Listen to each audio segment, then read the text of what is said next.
धीमहि धियो यो नः प्रचोदयात्।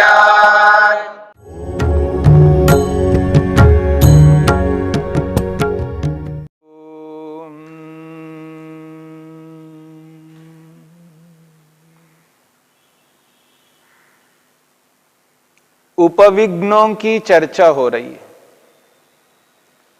दुख दौर्मनस्य अंगमेजयत्व श्वास प्रश्वासा विक्षेप सह भुवः।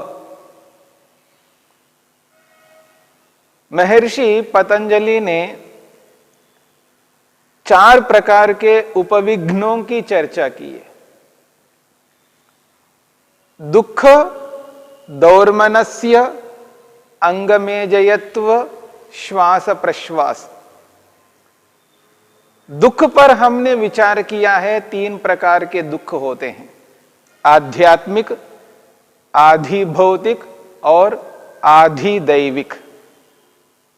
स्वयं के द्वारा उत्पन्न किए जाने वाले दुखों को आध्यात्मिक दुख कहा है, जो स्वयं स्वयं को दुख देता है व्यक्ति। और जो दूसरों से दुख हमें प्राप्त होते हैं, अन्य लोग, अन्य मनुष्य हमें जब दुख देते हैं, अथवा मनुष्येतर योनियों से जो हमें दुख प्राप्त होता है, उस दुख को अन्य मनुष्यों से और मनुष्येतर योनियों में रहने वाले प्राणियों से जो भी दुख हमें प्राप्त होता है, उस दुख को आधि भौतिक दुख कहा है। और जो प्राकृतिक आपदाओं से मिलने वाले जो दुख हैं, भूकंप से, अनावृष्टि से या अतिवृष्टि से, तूफान से या आंधी से या ज्वालामुखी से, यह अत्यधिक शीत, अत्यधिक उष्णता, ये जो प्राकृतिक आपदाएं हैं, इन प्राकृतिक आपदाओं से जो हमें दुख प्राप्त होता है, उसको आधि दैविक दुख कहा है। और इन तीनों प्रकार के दुखों में कोई ना कोई दुख यदि हमारे जीवन में लगा रहता है, तो हम योग मार्ग में आगे बढ़ नहीं पाएंगे। इसलिए दुख का न होना अत्यंत अनिवार्य है। और ये जो दुख है, इन दुखों के पीछे वो 9 प्रकार के विघ्न कारण बनेंगे। व्याधि तो दुख, स्त्यान तो दुख, तो वो जो विक्षेप है, उन विक्षेपों के साथ में रहने वाले हैं उपविघ्न। दौर्मनस्य की चर्चा हमने कल की है। दौर्मनस्य का अर्थ है इच्छा के विघात होने पर मन में एक क्षोभ उत्पन्न होता है, क्षुब्धता उत्पन्न होती है, मन उद्विग्न हो जाता है, बेचैन हो जाता है। उसको यहां पर दौर्मनस्य कहा, मन का दुष्ट होना। और जीवन में न जाने मनुष्य कितने बार मन को दुष्ट बनाता है, यानी मन को उद्विग्न बनाता है, मन को अत्यधिक विचलित कर लेता है। जब जब उस व्यक्ति की इच्छा का विघात होता है, यानी जब जब व्यक्ति अपेक्षा रखने लगता है, तब तब व्यक्ति को बहुत ही दुख होगा। और उस कारण से मन जब इतना खिन्न रहेगा, तो खिन्न मन कैसे एकाग्र हो जाएगा। मेरी बात को समझने का प्रयत्न करना। ये जो मन की खिन्नता है, ये खिन्नता ही मन को एकाग्र होने नहीं देता, एकाग्र होने नहीं देती ये खिन्नता। जब मन में उद्विग्नता है, क्षोभ है, तब मन अशांत रहेगा, और जब अशांत रहेगा तब एकाग्र नहीं हो सकता, क्योंकि अशांत स्थिति में अप्रसन्नता रहती है, असंतोष रहता है, भय रहता है, दुख रहता है। उस स्थिति में मन एकाग्र नहीं हो सकता। और मनुष्य न जाने कितनी अपेक्षाओं को लेकर के जीता है व्यक्ति। प्रातःकाल उठते ही व्यक्ति की अपेक्षाएं प्रारंभ होती है। पता नहीं किस किस से अपेक्षा रखने लगता है व्यक्ति। जब अपेक्षा की पूर्ति नहीं होती, इच्छा की पूर्ति नहीं होती है, मन में बहुत ही क्षोभ उत्पन्न होता है, क्षुब्धता उत्पन्न होती है, मन उद्विग्न हो जाता है, विचलित हो जाता है और बहुत अधिक तीव्रता आ जाती है मन के अंदर और व्यक्ति पता नहीं क्या अनर्थ करने लगता है। इसलिए इच्छा, ये जो इच्छा है, अपेक्षा वाली इच्छा, ये हानिकारक है। इच्छा तो होनी चाहिए, पर अपेक्षा से युक्त होकर के इच्छा रखना हानिकारक है। मैं मुक्ति को प्राप्त करना चाहता हूं, मेरी इच्छा है। समाधि लगाना चाहता हूं, मेरी इच्छा है। विवेक वैराग्य को प्राप्त करना चाहता हूं, मेरी इच्छा है। मैं ठीक रहना चाहता हूं, स्वस्थ रहना चाहता हूं, मेरी इच्छा है। इच्छा का होना गलत नहीं है, लेकिन ये जो अपेक्षा रखी जाती है ना, ऐसी अपेक्षा वाली इच्छा, मेरे को यह मिलना ही चाहिए, जब नहीं मिलेगा तो आदमी को दुख होता है, क्षोभ होता है। मन का जो क्षोभ है ये अत्यंत घातक है। मिलना चाहिए पर मिलेगा ये कोई निर्धारित नहीं कर सकते हम।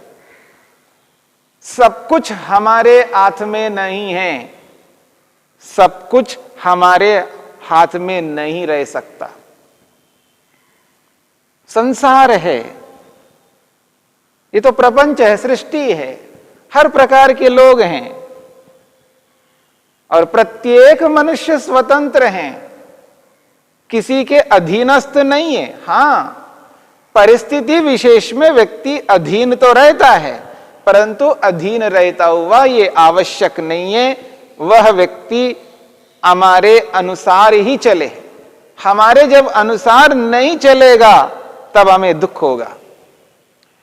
एक परिवार में जितने सदस्य होते हैं वो परिवार के नियम के साथ बंधे हुए हैं, परंतु हर समय वह बंध करके चले आवश्यक नहीं है। जिस समाज में रहते हैं समाज के साथ बंध करके चलते तो हैं, पर हर समय बंध करके चले आवश्यक नहीं है, क्योंकि स्वतंत्र हैं।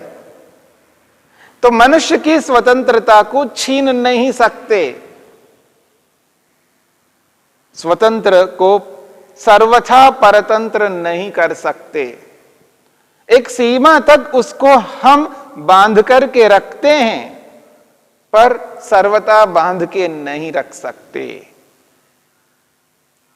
जब व्यक्ति अपेक्षा रखना बंद कर देगा तो ये मन का क्षोभ नहीं होगा, ये दौर्मनस्य नहीं होगा, मन दुष्ट नहीं बनेगा और मन में सदा ये इच्छा को लेकर के चलना है।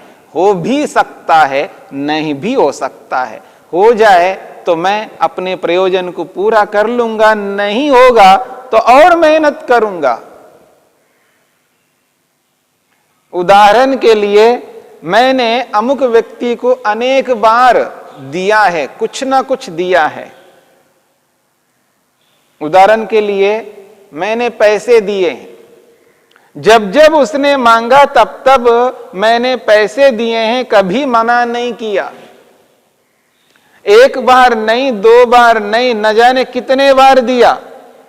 अब मेरे पास पैसे नहीं है, अब मेरे को आवश्यकता है, अब मैं किससे मांगूं? जब मेरे को यह ध्यान आता है अमुक व्यक्ति को मैंने न जाने कितने बार दिया है, अब उसी से अपेक्षा है, उसे देना ही चाहिए, वो क्यों नहीं देगा? ये जो अपेक्षा है ये अत्यंत घातक है। हां, वो दे भी सकता है पर वो स्वतंत्र है, नहीं भी दे सकता है।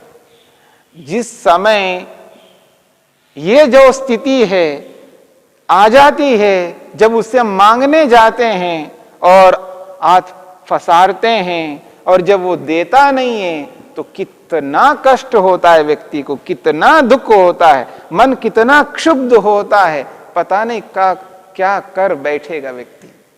यही दौर्मनस्य है, यही मन का दुष्ट होना है, यही मन का क्षुब्धता है, क्षोभ है। पर महर्षि पतंजलि, महर्षि वेदव्यास कहते हैं, योग कहता है ये क्षोभ नहीं होना चाहिए, ये दौर्मनस्य जीवन में नहीं आना चाहिए। ये जानकारी होनी चाहिए सामने वाला व्यक्ति स्वतंत्र है, वो कर सकता है, नहीं कर सकता है। जब यह स्थिति मन में रहेगी तो हम इच्छा लेकर के अवश्य जाएंगे। अगर वो देता है तो उसका भला, नहीं देता तो उसका भला। क्यों?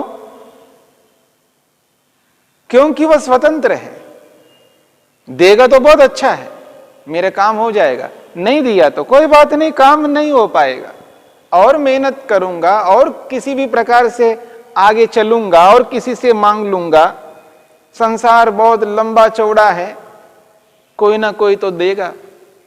अगर नहीं देगा तो उस काम को नहीं करूंगा, आज नहीं करूंगा, कल करूंगा, कभी ना कभी करूंगा, जब होगा तब करूंगा।